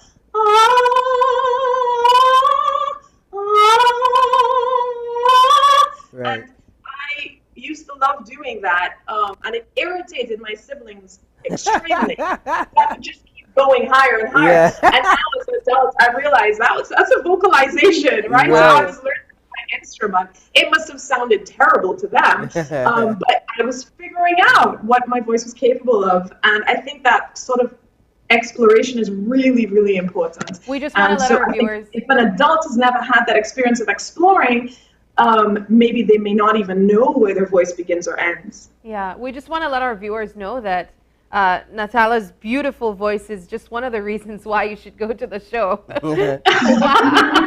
Unfortunately, I will not be singing The Little Mermaid. Well, I mean, maybe anything else you do, if it sounds like that, we'll definitely be there. Let's bring Yumi into the conversation, just for her to talk a bit about her experience so far on the road and a bit of her expectations of the upcoming art and singing show. Yeah? Yeah. You. Good morning. Good morning. Concert will be day after tomorrow at 7 o'clock at this, and I'll be playing piano and accompanying her vocal pieces. And I have been enjoying playing music with her very much from last week. And because most of the time I'm spending time with the children at school, so if I have this kind of opportunity, can play music with one of the professor from a different country, it's a great opportunity for me. And I really would like to invite all of people to come on the show, because it's a great opportunity for all of us to hear this kind of music. Some of the children, we went to sing, like last week. They told me like I never seen like people exist singing like this. I only see Frozen Elsa sing like this. So I did not know we have this kind of people exist in the world, right? Yeah. So and I really enjoying and looking forward to play more music with her in the future. Well, let's talk about what we can expect tomorrow for the Art of Singing show. So tomorrow, Natalia will be doing some Italian, some French, and some German opera pieces. Wow. We will be doing a couple duets together, she and I. And then we also have musicians from the Policy School of Music performing with us, as well as Mr. Brad Patico. So very it should be a very good show. Where and when? What time? It's going to be at the Bliss Institute at 7 p.m. tomorrow. Yeah. And tickets can be bought at Pink Boutique on Merchant Street, or they can be bought from our Peloton members and teachers. And they can be bought from me too. You can call me anytime, 615-3672, or send us a message at O'Brien's Music Studio, and we'll get those to you. Who is this show particularly catered to? This show is catered to anybody who loves singing and who loves music, anybody who wants to be exposed to something new and who wants to see other facets of singing that doesn't just rely on reggae or pop. We do many different things with our voice. It's an opportunity to see all that we can do.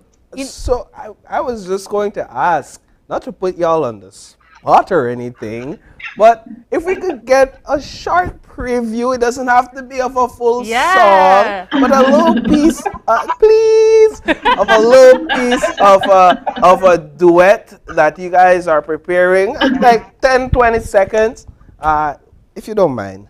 Not to put you on the spot. Take your time. Just the PA super? Sure. Yeah, okay. So one of the pieces that we're going to be singing is Piesu by Andrew Lloyd Webber. Okay. So that goes a little bit, oh gosh, key. On you stay, on you stay, on you stay, on you stay. Great Holy Spirit, mundi, Donoris requiem, Donoris requiem. Beautiful. You know those opera shows where you have to have your handkerchief to cry into it? I imagine it's going to be so beautiful. There may be some waterworks. Yeah, wonderful. Well, ladies, thank you all so much for joining us on set via Zoom this morning to tell us all about the show. And we definitely here encourage others to come out. And I'm sure if we have the time, we'll also get our tickets and we'll come out as well to tomorrow night's show at the Bliss starting at 7 p.m. The Art of Singing. Folks, how long is the show? I'm just trying to figure out if I'll have time after news to run on over. It should be about an hour and a half to 2 hours. Okay. Yeah. All right. Great. All right. Well, ladies, thank you guys so much for joining us. We are excited about the Art of Singing show, and we look forward to the beautiful pieces that you will be providing to us. Yeah, definitely. All right. So thank you all very much. With that, thank you for having us. We're going to take a break. And we'll be right back with our third and final segment. Stay tuned.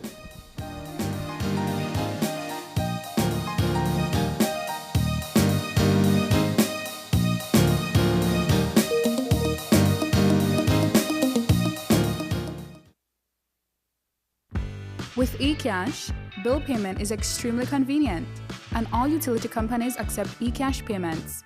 What's even better? You get to split bills with your roommates, siblings, or whoever you desire. Simply open your eCash app, go to Bill Pay, tap the respective utility company, enter the information, and pay the bill. Then tap the transaction made. Tap Split the bill. Select Evenly. Send the request to who you are splitting the bill with, and get notified when they pay. Talk about making life easy and avoiding confusion. You can split the bill for restaurants, grocery stores, and for any eCash payment you make.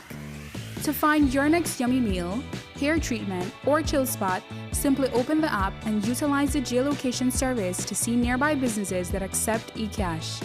Geolocation and bill payment make life a whole lot easier.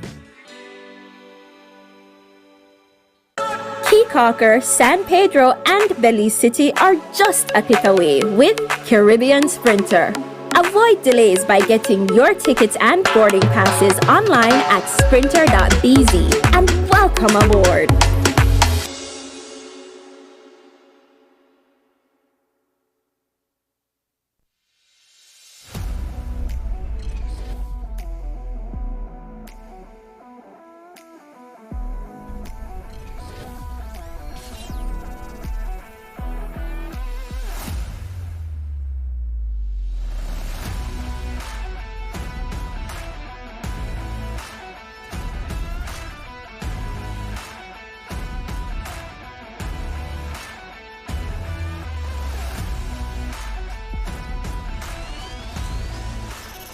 Cut the cords. Choose efficiency with Axix Switch technology. Only at Benny's. Quality and savings.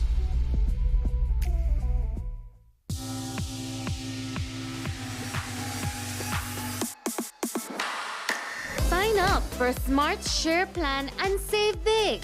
Whether you're a small entrepreneur starting up your business, a student on a limited budget, or a family trying to save, this is the plan for you. With unlimited SMS, calls, and data, we help you save. Get up to 5 lines for as low as $30 per line monthly, only with Smart.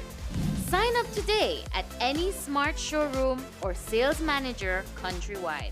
So get your business going, share more memories with friends, and be ready for the day with Smart.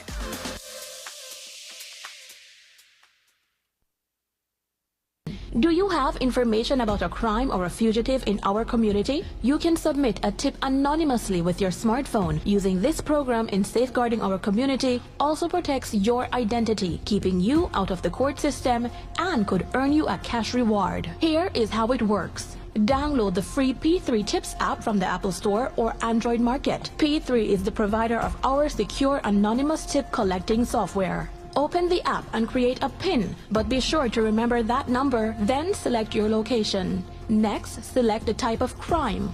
When submitting a tip, be as specific as possible. If you have a picture, video, or audio that will help officers, you can upload them from your phone.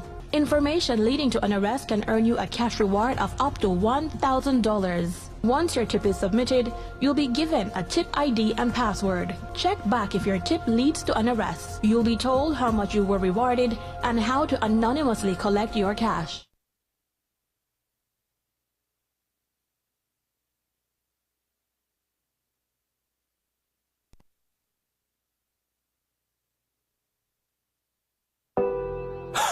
Ray, what's wrong? It's him.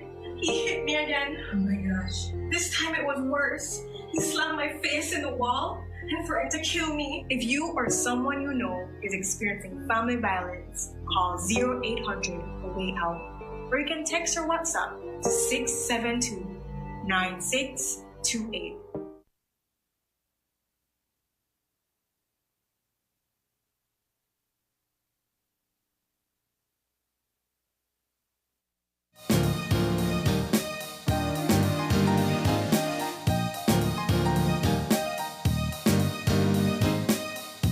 Welcome back. We are having our third and final conversation for the morning.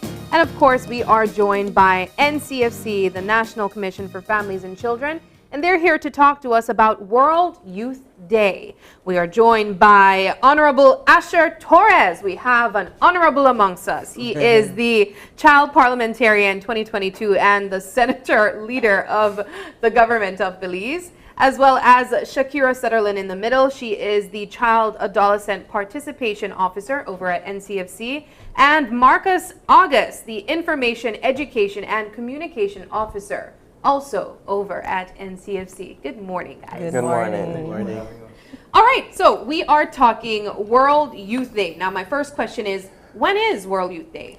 So it's World Youth Skills Day, and it's going to be commemorated on Saturday, July 15th. And so we're here to talk about the different skills that our Belizean youths have, and they can, you know, expound on it, they can embrace it. It's not only academics, but skills play a major role in transformation for the future generation. And so in terms of the activities that we have at NCFC that involves children, youths, adolescents, we have Mr. Asher. He is one of our child parliamentarians for last year's Children Parliament. He showcased his leadership skills, he showcased creativity.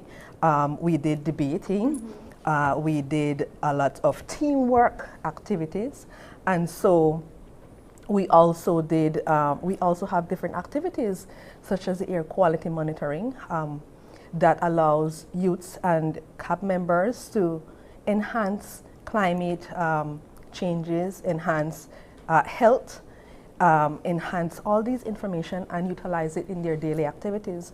We also have 3 youth participating in this year's second Caribbean Forum that will be held in Bahamas. Okay.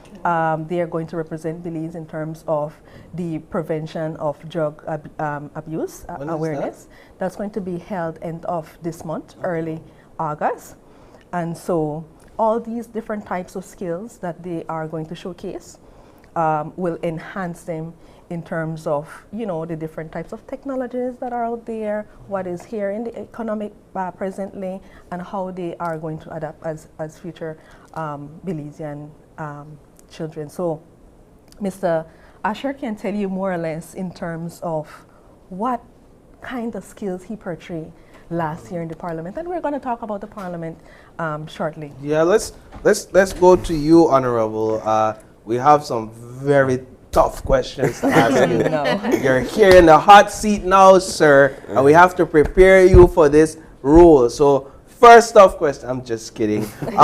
Let's talk a bit about some of the skills you yourself acquired while participating in the Children Parliament 2022, and how those skills have transferred into your daily life and your interactions in your personal pursuits. Okay, well, I wouldn't say I acquired, I would say I enhanced. No, there you go. I already was a public speaker. I was very interactive. I was great in groups. I did my part, and when I joined the Children's Parliament, I enhanced those skills to a capability that I didn't even know I was capable of doing.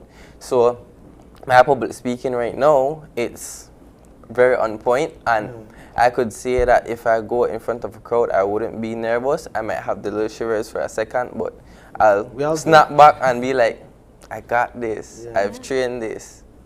And then being in groups, I've learned a lot, and I've learned that there are many aspects that I don't know about a different variety of people, and there are skills that are beyond some things that my mind was not able to comprehend. But being around the different children at Children's Parliament opened my eyes and broadened my horizon to many different aspects of things around my community and my country. Now, so how important do you think it is for young persons like yourself to acquire, as you would put it, enhance the skills that are already within them?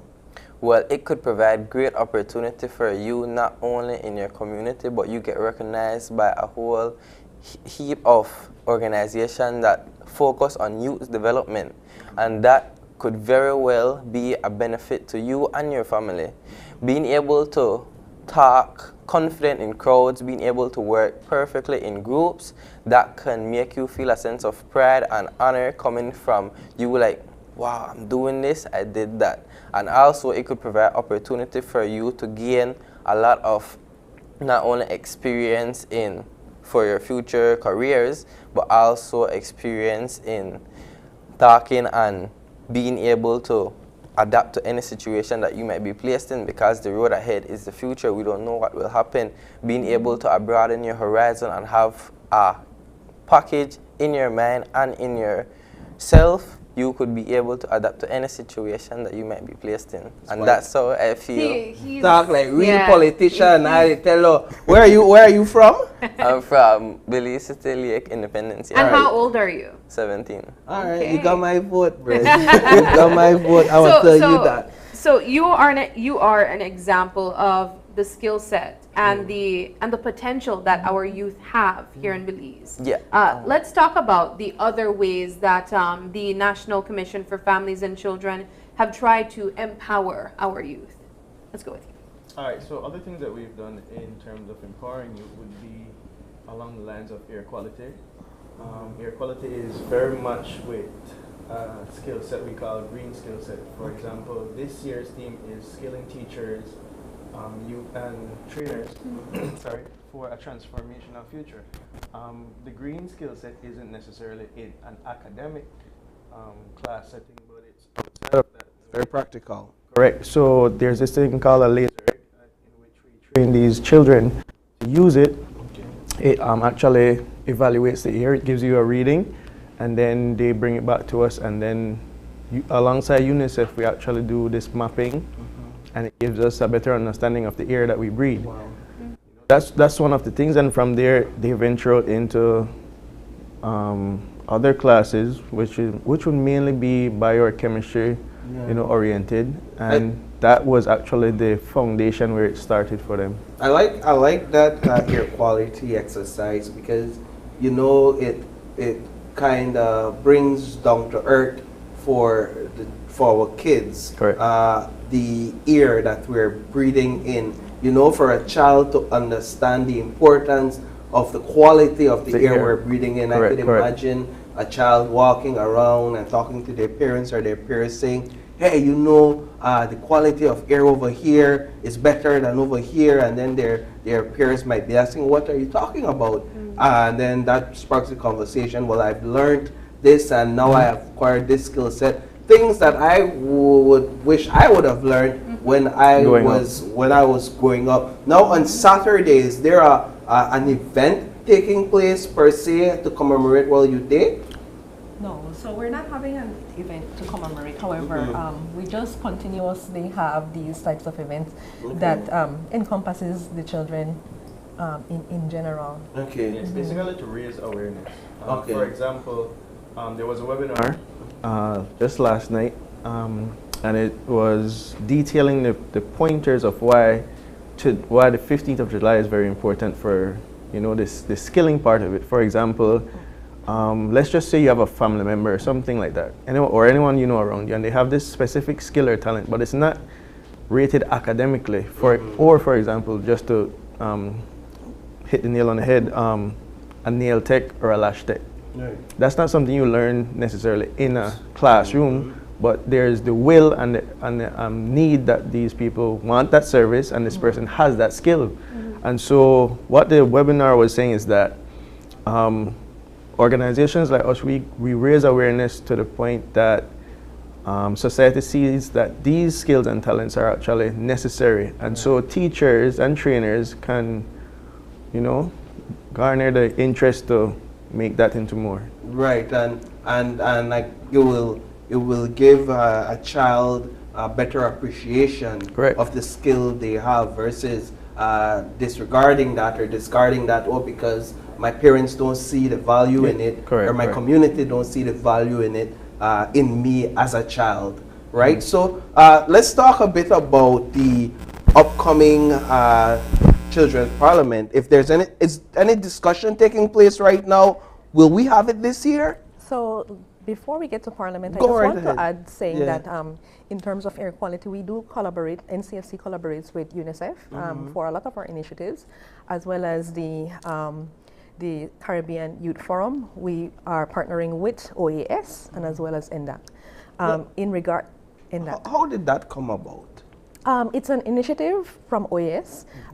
It's an annual forum, so this is the second one that Belize is participating in, and it's just a collaboration with all three, and as well, sorry, I forgot DYS.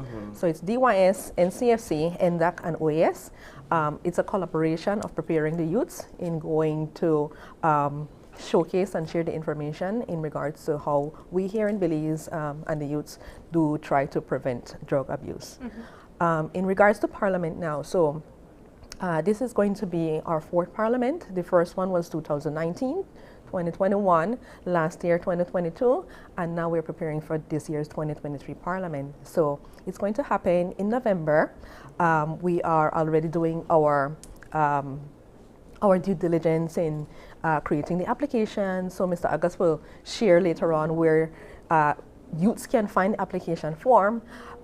We are doing the background work in terms of preparing the logistics of how it's going to be done this year, collaborating with our stakeholders, ensuring that the children in the classroom understands what the Parliament is about, and to understand that it does not take only academics. So the only criteria we're asking for is that they're between the ages of 13 and 18.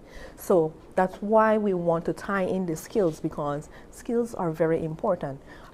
We accept children that are out of school. We accept children with special needs. We accept all walks of children from the rural area. We are encouraging all children to apply to the parliament. I also wanted to touch that in regards to last year's parliament, the students or the child parliamentarians, they had a bill, and the bill is about vocational skills. So in terms of what Mr. Asher and Mr. Marcus was saying, vocational skills, cosmetology, ensuring that they do some cooking and all these things, ensuring that, you know, it's not only academics in the classroom, it's also vocational, because it's a balance. And right now we can see that youths are not only, you know, and the way how the world is evolving in terms of beauty, in terms of technology, it does not only allows youths to just focus on, you know, books. It has to do with a lot of hands-on work. It has to do with a lot of technological interactions and so on.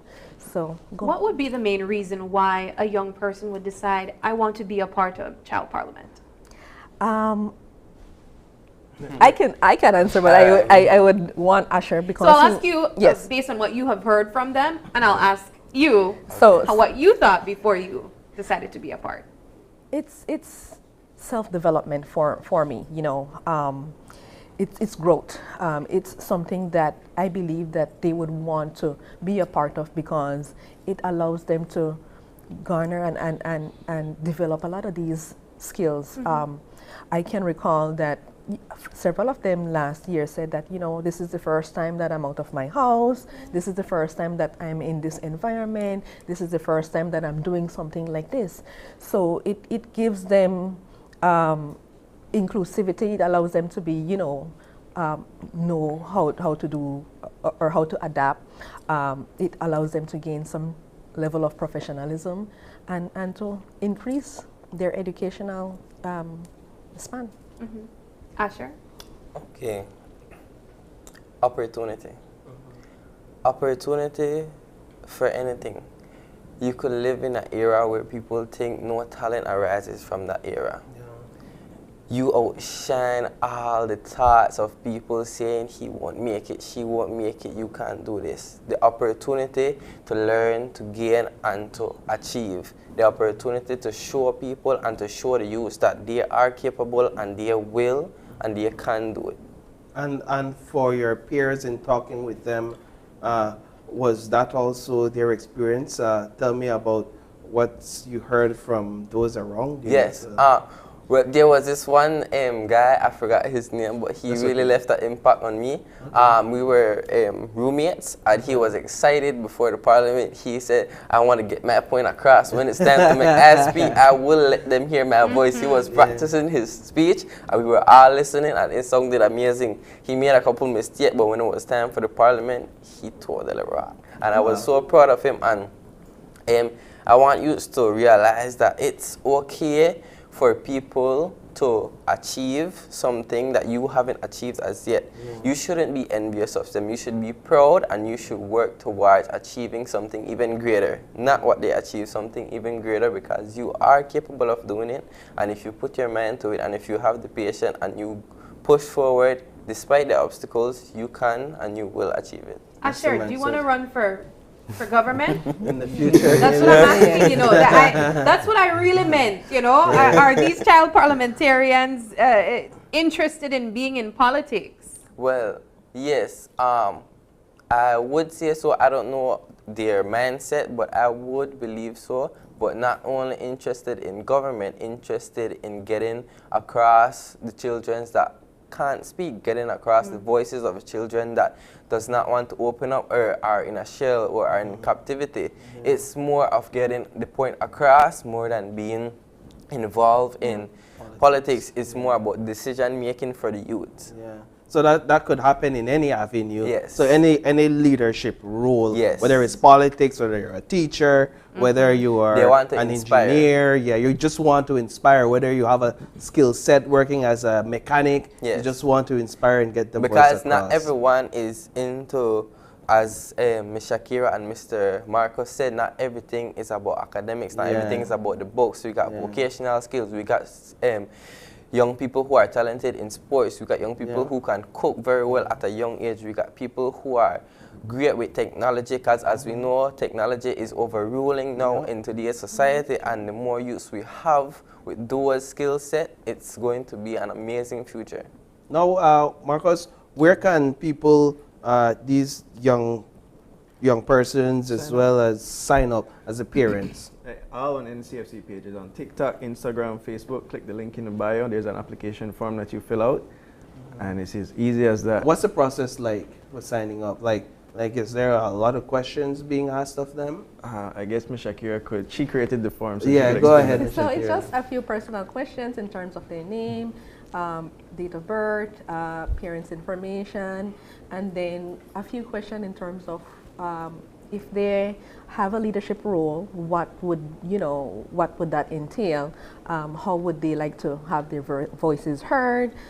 Just garner towards, what would be their feedback in terms of how they see what is the parliament all about. So it's just a few questions. So nothing long. As we come to a close of this conversation, and we're gearing up for a Saturday, World Youth Skills Day. Let's get some final thoughts from you all on the importance of youth and emphasizing skills among youths.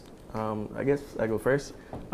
Remember now, where we are today in the world, skills are very marketable. And so, to tie in the question that you had asked Asher, is that when you understand how laws and policies are made, you'll take more appreciation to what the Children's Parliament is giving you, the opportunity to understand how these policies are made. And therefore, if you're a young entrepreneur, you have a skill set, then you understand now that if you want to get this into a vocational setting, then this is the avenue to go in order to get other people like you that have the interest in whatever it is that's not academic to appreciate that. All right, Ms. Shakira? So for me, it's everybody, I believe, has a talent. It's just for that individual to understand, appreciate their talent, and of course enhance that talent. So don't be afraid to enhance your talent. It can be maybe drawing, it can be singing, it can be something with the hands in terms of technology, creating an application. Just enhance your talent, embrace it, enjoy it, and it can take you to a higher level. You, any final thoughts? Well, now in today's society, there are many opportunities where young people can enhance, as Ms. Shakira said and Mr. Aga said, and gain skills and develop their skills that they already have. There are more opportunities and there are more organizations that will help them towards that goal in today's society than back then. Back then it was more about the books. It's not more, now it's more about vocational skills and academic skills. So there are more opportunities for children to enhance their skills and to develop as a person and to become the next future leaders. Wonderful, wonderful, wonderful. All right, so thank you all very much for joining us this morning. And we look forward to having you back to talk to us more about this Children's Parliament 2023 as it develops. And so we'll have that conversation when that time comes, all right? Thank you. So with that, we'll take a final break, and Sabrina and I will be right back for wrap-up. Stay tuned.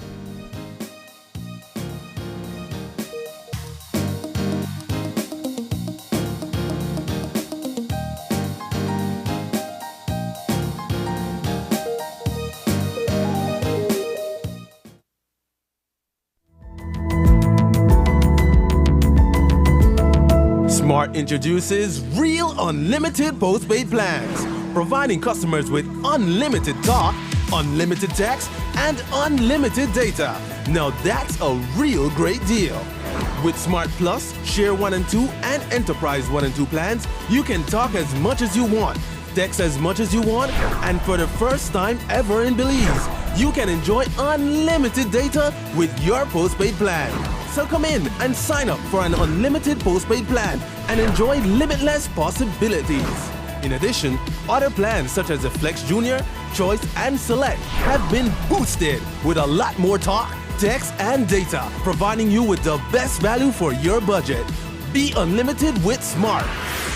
It's time to power your dollar with Smart. Digi users, vote for your favorite KTV contestant by texting the contestant's number and sending it to 588. Voting will be open from 8 p.m. on Tuesday until Sunday at midnight. Each vote costs 55 cents. Smart users, vote by texting the number of votes followed by a space, then your contestant's number, and send it to 5885. Each vote costs 50 cents. Here are this week's contestants. You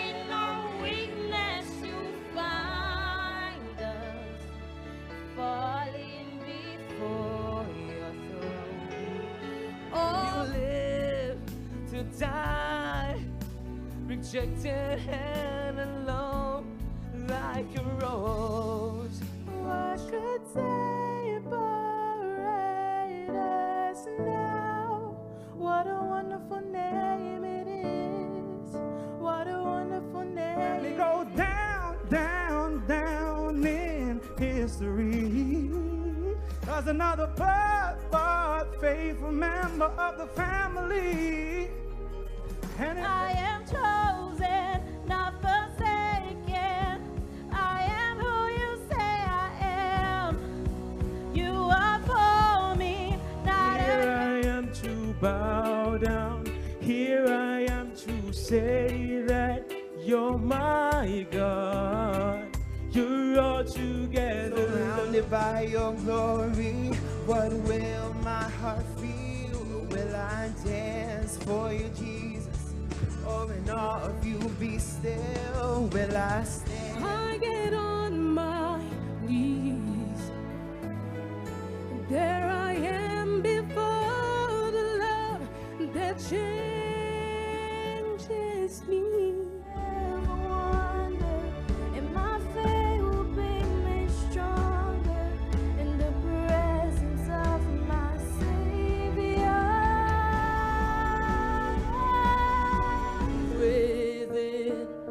Lord, have you way, Lord, have you way in me like a mile. Tune in to KTV The Remix Season 5 every Tuesday at 8 p.m. live only on 5. Get between Belize City, Key Cocker, and San Pedro on a ferry faster than anyone else with Caribbean Sprinter. You better Belize it. Get with us online at sprinter.bz.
Welcome back, and thank you for sticking with us this Thursday morning.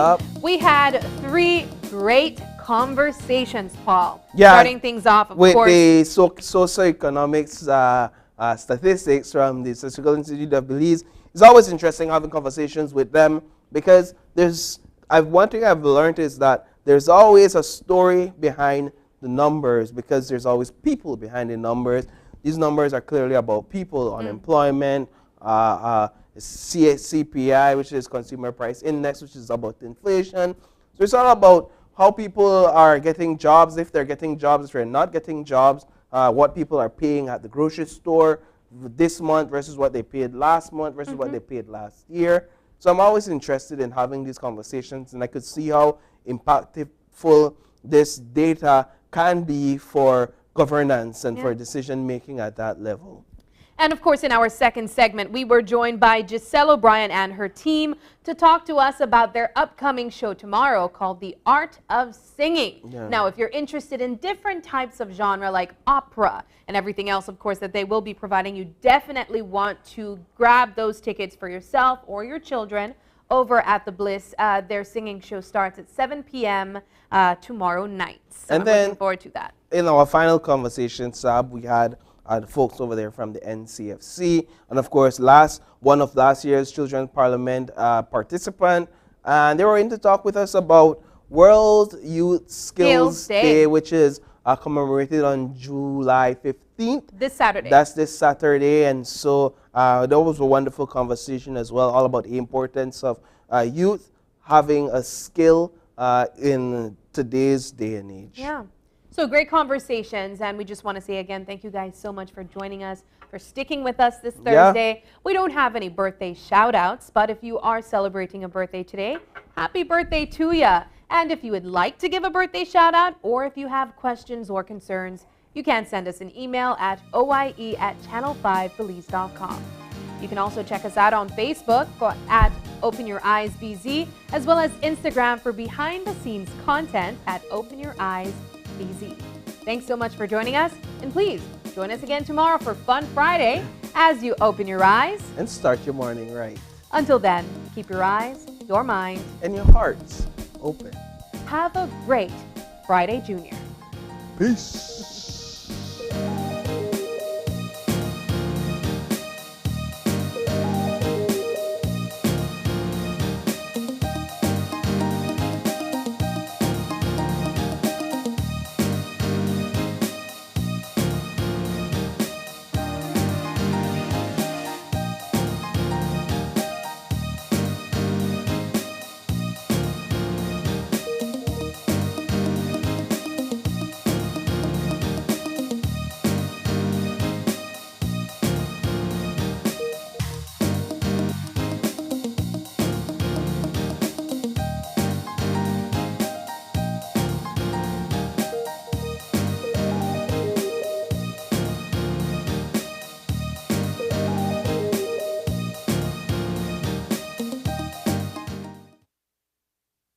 Open Your Eyes was brought to you by the Belize Bank. Our country, your bank.